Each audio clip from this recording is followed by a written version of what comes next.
Pusing. Siapa yang nggak pusing? Gua sampai botakin rambut saking pusingnya, guys. Ya ampun. Ya siapa yang nggak pusing?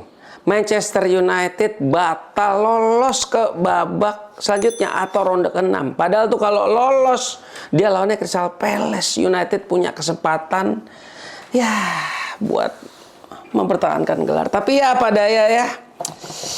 Sebetulnya dari pertandingan terakhir Patrick Dorgu kena kartu merah, itu udah kelihatan kalau memang pemain United ini udah nggak ada lagi, udah tipis banget. Kalau pertandingan terakhir kemarin aja musuhnya MU bisa bawa 9 pemain cadangan, cuman bawa 8, 4-nya pemain muda. Dan kali ini udah cuman boleh bawa 7 pemain muda. Cuman boleh bawa 7 pemain cadangan, itu 4-nya pemain muda dan 3-nya lagi pemain senior. Betapa menyedihkannya. 2-nya itu pun juga kiper. Nih, gue bahas dari line up nih. Harusnya nih, kan ini cup ya, harusnya jatahnya Altebaendir. Cuman apa daya dia cedera, yang gue nggak tahu nih sampai sekarang cuman tulisannya illness. Entah kenapa nih, mungkin depresi atau apa, gue nggak paham lah. Kipernya Onana, terus 3-nya ya udah terbaik lah. Matthias de Ligt, Harry Maguire, dan Lenioro. Terus back sayap kanan ya harusnya Diogo Dalot, tapi jadi Noussair Mazraoui karena Dorgu kan kartu merah, nggak boleh main nih sampai habis international break. Di kirinya Diogo Dalot yang dimana menurut gua hari ini nggak jelek-jelek banget kok. Di tengahnya 2 Ugarte sama Christian Eriksen, depannya Bruno Fernandes dan Joshua Zirkzee, lalu strikernya Rasmus Højlund. Ya di babak pertama menurut gua tuh bola sebetulnya kebanyakan di tengah ya. Ya possession kebanyakan yang megang Fulham.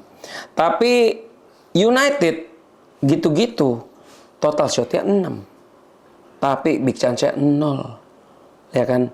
Sedangkan Fulham di babak pertama itu dia shot sampai 5 kali dan big chance-nya 2. Dan akhirnya di penghujung pertandingan babak 1 Fulham bisa mencetak gol lewat corner. Yang lagi-lagi mana ini skemanya Fulham berjalan. Karena United kan suka kebobolan dari corner. Nggak ada yang jagain Calvin Bassey. Harusnya Noussair Mazraoui yang jagain. Mungkin karena ya kurang fokus lah ya. Wajar karena lagi puasa. Tapi bagaimanapun Noussair Mazraoui hari ini 120 menit mainnya oke banget. Hei, kau ngapain ini? Terus babak 1 MU corner 3 kali, Fulham 3 kali, dan kalau dilihat babak 1 itu tuh menurut gua United itu nggak banyak megang bola ya, karena bola tuh nggak ngalir dan Fulhamnya pun juga sebetulnya nggak terlalu ngepres. Tapi ya lagi-lagi Højlund yang dijadiin striker di depan itu tuh memang ya lagi-lagi memang nggak bisa diandelin sih. Dan akhirnya babak kedua mulai. Pergantian pertama itu terjadi di menit 53. Lindelof ganti Lenioro dan Alejandro Garnacho masuk gantiin Manuel Ugarte. Nah, di sini tetap belum ada perubahan. Garnacho tuh bener-bener nggak megang bola. Fulhamnya pun juga mainnya agak bertahan. Dan yang gua salut itu Diogo Dalot. Diogo Dalot itu kenapa gue bilang bagus? Selain dia bisa memberikan assist kepada Bruno, dia itu bisa menjaga ketat Adama Traore. Sampai-sampai Adama Traore cedera. Nah, perubahan itu mulai terjadi nih saat di menit 68. Casemiro masuk gantiin Christian Eriksen dan Chidobe Martin masuk gantiin Rasmus Højlund. Lagi-lagi di sini gua mau garis bawahi Chidobe Martin yang mainnya 58 menit total ya di 28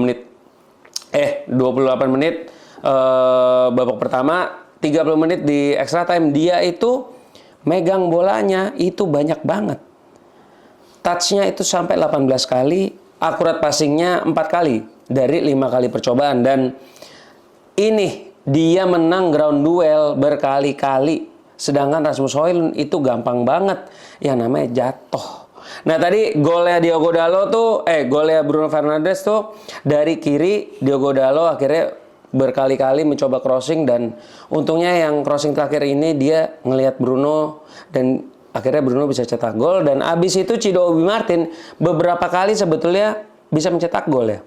Tapi ya lagi-lagi karena ini kan masih muda, kita bisa berharap apa gitu. Tapi kalau lu lihat terlepas dari pertandingan, Cido Obi Martin ini menurut gue layak untuk dipasang, layak untuk dicoba terus. Atau mungkin lawan Real Sociedad, kalau bisa langsung aja dia dijadiin striker utama, biar si Rasmus Højlund ini istirahat dulu gitu. Dan di menit extra time baru dimulai, Eden Heaven masuk gantiin Harry Maguire. Dan so far Eden Heaven pun walaupun masih muda, 18 tahun, mainnya pun juga lumayan oke kok.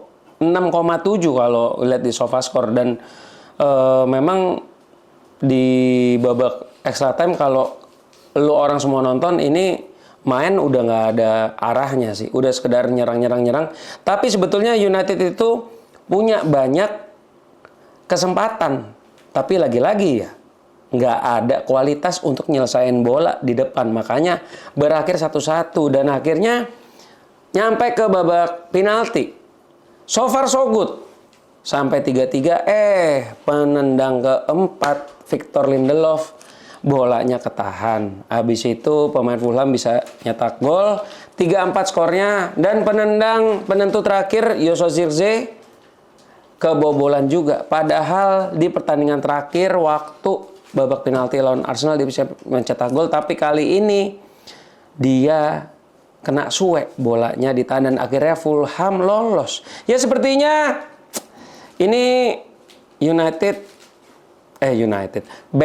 kipernya Fulham nih kayak balas dendam buat Arsenal. Bernd Leno, dia menyelamatkan Fulham untuk lolos. Dan ya overall pertandingan ini gue nggak bisa bilang MU jelek atau apa, karena ya MU cuma tinggal punya pemain segitu-gitunya.